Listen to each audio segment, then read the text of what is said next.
Good morning everyone, this is Kundan sir. और आज मैं बात करने जा रहा हूं एक बहुत ही बेहतरीन ट्रिक के बारे में जो आपके एग्जाम में बहुत ही इंपॉर्टेंट रोल प्ले करेगा। तो आइए देखते हैं ट्रिक को। तो ट्रिक है कुछ इस तरह से A3B2 T2 W2। अब आप सोच रहे होंगे कि ये A3B2 T2 W2 है क्या, लेकिन उससे पहले आप ये जान लीजिए कि ये A3B2 T2 W2 का प्रयोग होता है टू एक्शन ऑफ पास्ट, यानी कि पास्ट के दो घटनाओं के लिए। पास्ट के दो घटनाओं के लिए हम A3B2 T2 W2 का प्रयोग करते हैं। जैसा कि आपने सुना होगा कि डॉक्टर के आने के पहले रोगी मर चुका था, सूरज के उगने के बाद मुन्नीमती जागी थी। तो इस तरह के सेंटेंस का ट्रांसलेशन आपने भी कभी बनाया होगा। तो लेकिन तब तक के लिए तो ठीक था जब ये ट्रांसलेशनों में आता था। अब जब एग्जाम में आता है तो ये कर देता है दिमाग को कंफ्यूज। जब कंफ्यूजन क्रिएट होने लगती है तो हमसे हो जाती है गलती एग्जाम में। आइए आज हम लोग इसी कंफ्यूजन को दूर करेंगे इस ट्रिक के सहारे। तो ये A3B2 T2 W2 का मतलब समझिए। A3 का मतलब होता है, A का मतलब आफ्टर और 3 का मतलब V3, और B2 B का मतलब बिफोर और 2 का मतलब V2। T2 T का मतलब बाय द टाइम और 2 का मतलब V2, और W का मतलब व्हेन और 2 का मतलब V2। जैसा कि आप जानते होंगे कि पास्ट के दो घटनाओं की चर्चा करने के लिए हमें एक स्ट्रक्चर सिंपल पास्ट में रखना होता है और दूसरा स्ट्रक्चर पास्ट परफेक्ट में रखना होता है। यही दो स्ट्रक्चर का खेला होता है और कोई तीसरा स्ट्रक्चर नहीं आता है। तो जो सेंटेंस सिंपल पास्ट में बनेगा उसका structure subject V2 other word होगा, और जो सेंटेंस पास्ट परफेक्ट में बनेगा उसका स्ट्रक्चर सब्जेक्ट हेड V3 बनेगा। तो इस तरह से आप देख पा रहे हैं कि एक structure subject V2 other word और दूसरा structure subject had V3 other word है। यही दो स्ट्रक्चर है जिसका खेला इस पूरे स्ट्रक्चर में खेला गया है। आइए देखते हैं कि ये A3B2 T2 और W2 से फायदा क्या होने वाला है। इससे फायदा ये होगा कि यहाँ पे आप जैसा कि देख पा रहे हैं कि ये सब्जेक्ट V2 अदर वर्ड, तो दूसरा क्लॉज है subject had V3 other word. अगला में subject had V3 other word, तो दूसरा clause subject V2 other word. फिर है बाय द टाइम वाला में सब्जेक्ट V2 अदर वर्ड, अगला clause subject had V3 other word. When वाला में सब्जेक्ट V2 अदर वर्ड और subject had V3 other word. यानी कि मात्र ये दो स्ट्रक्चर हर बार आ रहा है, लेकिन अरेंजमेंट में जो है कि डिफरेंट है। अरेंजमेंट अलग अलग तरह से है। तो ध्यान दीजिएगा, अगर कोई क्लाउज आफ्टर वाला जो क्लाउज होगा, ये आफ्टर वाला आफ्टर के बाद आने वाला जो क्लाउज होगा वो यानी कि A3 आफ्टर जो है वो वर्ब का थर्ड फॉर्म लेगा, और वर्ब का थर्ड फॉर्म यहाँ एक ठो V2 है और एक ठो V3 है। तो वर्ब का थर्ड फॉर्म पास्ट परफेक्ट में आ रहा है, यानी कि आफ्टर वाला जो क्लाउज होगा वो होगा subject had V3 other word. और अगर एक clause subject had V3 other word आ गया तो दूसरा clause automatic subject V2 other word में आ जाएगा।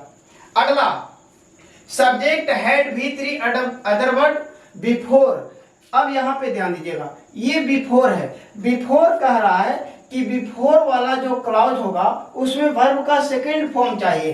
बिफोर वाला यानी कि बिफोर के बाद जो आने वाला क्लॉज है उसमें V2 चाहिए। तो V2 सिंपल पास्ट में प्रयोग होता है, तो बिफोर वाला जो क्लॉज होगा वो सिंपल पास्ट में होगा, और एक सिंपल पास्ट में हो गया तो दूसरा पास्ट परफेक्ट में हो जाएगा। तो बस यही आपको देखना होता है एग्जाम में। तीसरा स्ट्रक्चर है बाय द टाइम, और बाय द टाइम यहाँ पे ध्यान दीजिएगा, टाइम वाला जो है बाय द टाइम अपने साथ वाला क्लाउज में V2 लेगा। तो बाय द टाइम वाला जो क्लाउज होगा सब्जेक्ट V2 अदर वर्ड, तो नेक्स्ट क्लाउज पास्ट परफेक्ट में यानी कि subject had V3 other word हो जाएगा। वेन W2 है तो वेन जो है अपने साथ V2 लेगा, तो वेन वाला clause subject V2 other word, तो अगला clause subject had V3 other word. तो जैसा कि आप देख पा रहे हैं कि इस स्ट्रक्चर को याद करने में ज्यादा कठिनाई नहीं हो रही है। बस ये दो स्ट्रक्चर अगर याद है आपको तो बस अरेंजमेंट इधर उधर हो रहा है। जो अरेंजमेंट इधर उधर हो रहा है उसके लिए ये ट्रिक है।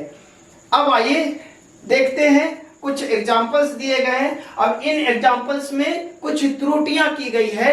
यहां पे हमको लिखना चाहिए था करेक्ट द सेंटेंस, लेकिन मैं नहीं लिख पाया हूं। लेकिन इस एग्जाम्पल में कुछ त्रुटियां की गई है और इन्हीं त्रुटियों को सुधार कर हम लोग सीखने का प्रयास करेंगे। तो आइए देखते हैं एग्जाम्पल को।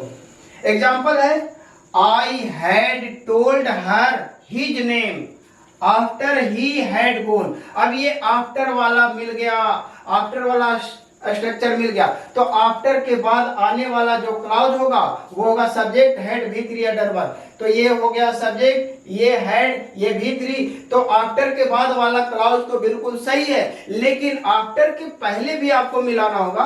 अब ये आफ्टर के पहले वाला जो क्लाउज होना चाहिए वो होना चाहिए सब्जेक्ट V2 अदर वर्ड, लेकिन यहाँ क्या दिखाई दे रहा, सब्जेक्ट हेड V3। तो ये सब्जेक्ट हेड V3 बिल्कुल गलत जवाब है। यहाँ पे होना चाहिए केवल V2 आई टोल्ड, यहाँ पे होगा आई टोल्ड।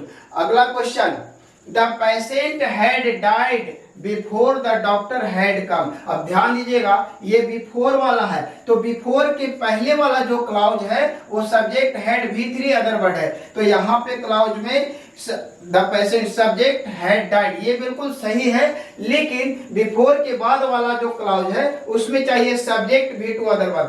तो द डॉक्टर सब्जेक्ट हो गया, उसके बाद हमको हैड V3 की जरूरत नहीं है, यहाँ पे V2 चाहिए। तो द डॉक्टर केम, यहाँ पे सही जवाब होगा द डॉक्टर केम। अगला question, by the time you reached home. तो बाय द टाइम वाला आप देख पा रहे हैं कि by the time subject V2 other word, तो by the time subject V2 other word, ये तो बिल्कुल सही जवाब है। अगला क्लाउज मिला लेते हैं। अगला क्लाउज जो होना चाहिए वो होना चाहिए पास्ट परफेक्ट में। तो पास्ट परफेक्ट में होने के लिए चाहिए bye the time you reached home my parents departed for Patna. अब यहाँ पे गलती ये हुआ है कि सब्जेक्ट V2 का प्रयोग कर दिया गया है, यानी कि इसको भी पास्ट इंडेफिनिट में और इसको भी पास्ट इंडेफिनिट में नहीं, बल्कि एक बाय द टाइम वाला जो क्लाउज है वो होगा पास्ट इंडेफिनिट में और अगला क्लाउज होगा पास्ट परफेक्ट में। और पास्ट परफेक्ट में बनाने के लिए हमें हैड का प्रयोग करना होगा, हैड डिपार्टेड सही जवाब होगा। Next question, when I had reached the station. तो आइए देख लेते हैं वेन वाला जो क्लाउज है, वेन वाला जो क्लाउज है उसमें चाहिए subject V2 other word. Subject when वाला क्लाउज में subject V2 other word, had V3 की जरूरत नहीं है। यहाँ पे सही जवाब केवल रीच्ड होना चाहिए, subject V2 other word. The train had left, तो वेन वाला clause subject V2 other word ये हो गया। अगला clause subject had V3 other word, तो सब्जेक्ट के रूप में द ट्रेन और उसके बाद हैड, उसके बाद V3, तो ये बिल्कुल सही जवाब है।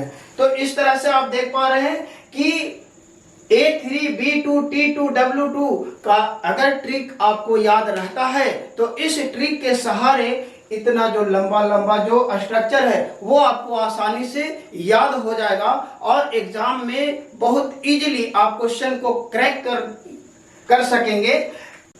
और अंत में मैं यही कहना चाहूंगा कि मन लगाकर पढ़ो मेरे राज्य मेरे देश के प्यारे विद्यार्थियों, अपने माता पिता, अपने समाज, अपने देश को न निराश करो, बस कर्म करो और अपने कर्मों में विश्वास करो।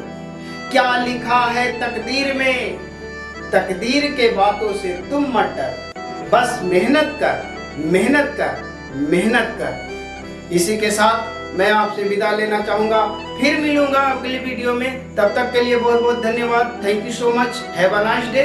जय हिंद।